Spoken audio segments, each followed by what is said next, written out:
In 2003, resident duty hour rules were updated. Duty hour regulations before that were almost non-existent. Residents were grossly overworked, barely slept, and studies showed that sleep deprivation increased rates of medical errors and may affect learning. The ACGME responded by creating rules that residency programs in the U.S. must adhere to when scheduling residents for work and learning. In spite of past research indicating that residents understand the necessity for duty hour regulations, our goal was to find out if medical residents understood duty hour rules as they are written. We contacted over 1,200 medical residents in the North Shore system and asked them to complete a questionnaire online. We received 214 responses with a 100% completion rate among those who began the survey. Participants were from all PGY subgroups, excluding those who considered themselves fellows, and all major specialties responded.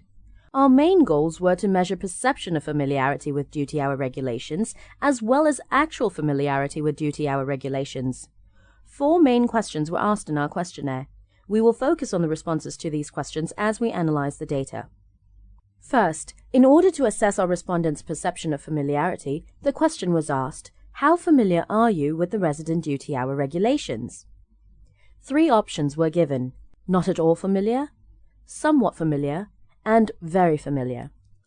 Of the 214 respondents, 123 feel that they are very familiar, 90 feel that they are somewhat familiar, and 1 resident feels that he or she is not at all familiar with duty hour regulations. In terms of postgraduate year class, it can be observed that as experience increases, perception of familiarity with the duty hour regulations also increase. Of the family medicine residents that responded, 30% feel that they are very familiar, while 69% feel that they are somewhat familiar. In contrast of the surgery residents that responded, 86% feel that they are very familiar, while 14% feel that they are somewhat familiar. Second, 3 questions were asked in order to assess our respondents' actual familiarity about 3 of the most important rules set out in the current regulations. In order to assess understanding of the rule that a resident has an 80 work-hour weekly limit averaged over 4 weeks, inclusive of all in-house call activities, they were told about a fictitious resident named Dr. Huxtable on a 4-week rotation in obstetrics. He worked 75 hours the first week of the block, followed by 82 hours the second, 76 hours the third, and 72 hours the fourth. The question was asked, did Dr. Huxtable violate duty hour regulations? Of the 214 respondents, only 106 answered correctly and recognized that this was not a violation of the duty hour regulations, since the average weekly hours worked over the entire month was under 80. In order to assess understanding of the rule that a resident must have a 10-hour break between shifts, a story was told about Dr. Doolittle, HEY-PGY1 resident, who was on the hospital inpatient rotation and was on call from 9 a.m. to 9 p.m. on Monday, but was unable to leave the hospital until midnight.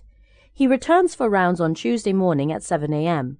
The question was asked if Dr. Doolittle was in violation of the ACGME duty hour rules as they pertain to his class.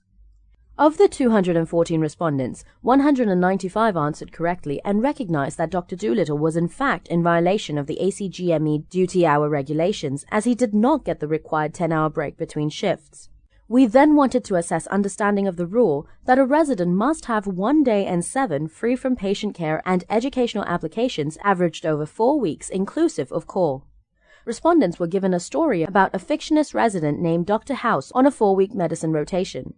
He had a period of 24 hours off during the first week, but then worked for 15 days without a full 24-hour time period off. This is in part because he requested a schedule change so that he could have 3 consecutive days off towards the end of the block in order to attend a job interview. The question was asked, did Dr. House violate the ACGME duty hours? Of the 214 respondents, only 70 answered correctly, recognizing that Dr. House was not in violation of the ACGME duty hour regulations, as the 24-hour period weekly are to be averaged over a 4-week period. In conclusion, it can be seen that although most residents feel that they are very familiar with duty hour regulations, they are in fact not. This brings to light interesting observations and implications about resident duty hours. For example, a resident who is in full compliance may feel that he or she is non-compliant due to misperceptions about the regulations. This may lead to overall dissatisfaction and decreased morale. Also, it can be seen that when asking a resident if he or she adheres to regulations, the answer given by the average resident is almost irrelevant and should probably not be used as an indicator of overall program compliance. Our suggestion is that more emphasis be placed on educating residents about duty hour regulations. We would also suggest a follow-up study to assess understanding of the duty hour regulations among faculty at residency training programs. If you were among those who responded to our survey, thank you. Otherwise, we hope you enjoyed our presentation.